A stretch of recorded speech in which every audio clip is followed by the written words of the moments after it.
Hello everyone, my name is Kevin and I am back again with yet another YouTube video. Today I'm going to be talking about a Terran versus Terran All-In that you've probably never seen in your entire life. And either you've seen it and you don't remember because you only seen it once, or you just have never seen it. So the story behind this All-In is that this was played in the semi-final of the first season of GSL last year, GSL 2020. The matchup is Cure versus Innovation. Now Cure played this build and got a very simple win versus Innovation. Innovation was playing very greedy. And then Innovation, the next game, played the exact same build Cure played versus him the game before. And then I have never seen that All-In after. So they played it twice, each of them once, in the one series. And I have yet to seen it since. And looking at that series, I thought that's actually a really smart build and I really like it. Now, I've never played it myself prior to the point of making this video, but a couple of weeks ago I was helping my friend XPA prepare for a few tournaments and I was like, what if I give him this build? And I gave him this build. So, without further ado, I'm going to be showing you exactly how this All-In works. I think it's a very powerful All-In and I think you might like it. So, I have a replay versus AI to start and then we'll look at a real game. Now, this is going to be beginning with a depot first, of course. And we're going to be taking our barracks before the two gases. So racks, gas, and a gas. Now, just before I continue, you might notice that I played this on Beckett Industries versus AI. That's just because the rush distance on this map is incredibly short, which means any All-In you do is going to hit fast. So this could be your Beckett Industries build, or any other map if you want. But at any rate, we're going to be filling our gases with the rallies, as you know. One in rally, one from the mineral line. And we're going to be making a Reaper. When the barracks finishes, a Reaper, an orbital, and a depot. So far, this looks like a normal racks, gas build of Terran versus Terran. This looks normal. Here, we're going to start changing everything. First of all, we do not pull a single SCV out of gas.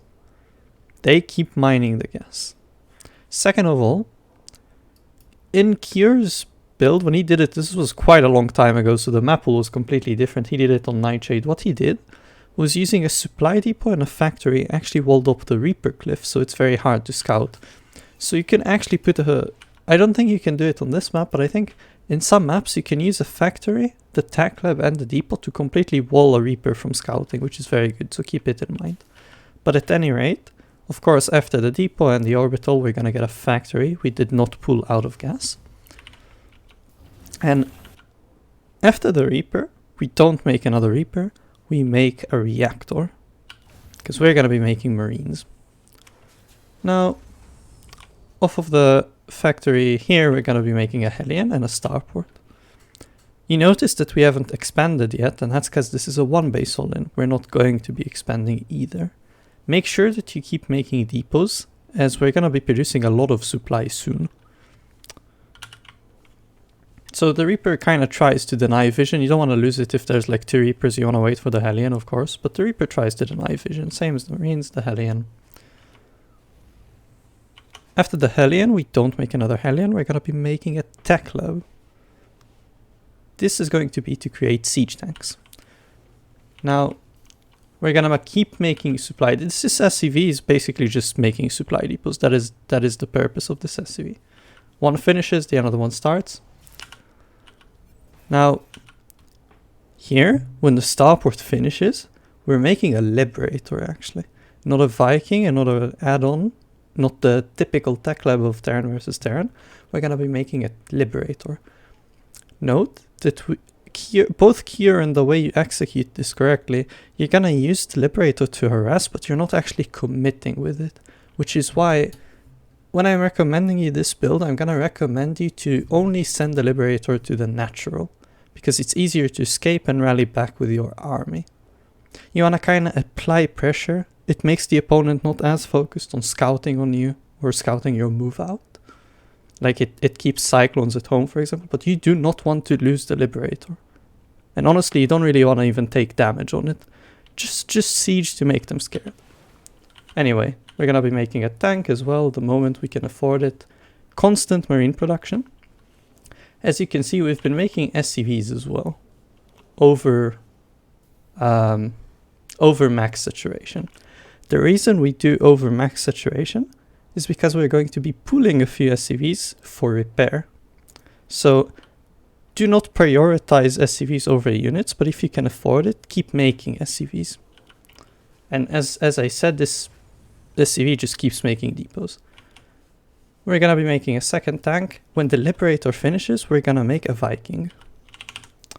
So as you can see, I send the Liberator to the natural.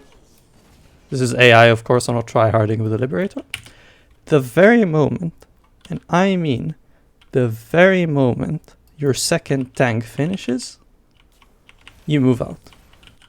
Note, you take between 4 to 5 SCVs. You want to keep having max saturation on one base, basically. So between 4 to 5 SCVs go to repair.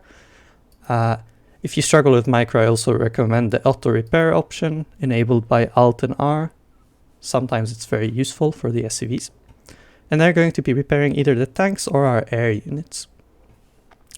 This Viking is going to be for air control early on. The Liberator, the reason we didn't want to lose it is because it helps us break siege tanks.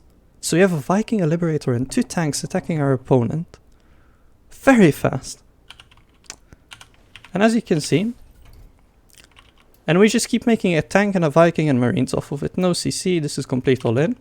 The Reaper and the Hellion are very good to scout how your opponent is positioned, because they're not really going to help you in the fight. Obviously, try not lose them for free. But they're very good at seeing what's happening.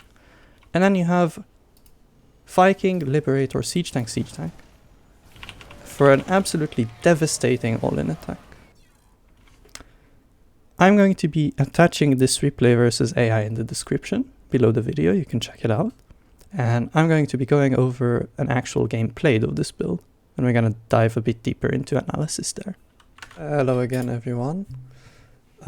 StarCraft, being the well-optimized game that it is, does not allow me to open the replay that I tried using for this video.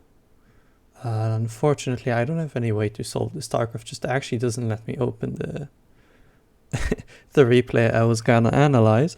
So I'm gonna leave you with the build versus AI. Today has been a shorter video than usual. I will link the versus AI replay in the description of the video, and I hope you enjoyed. I will see you the next time.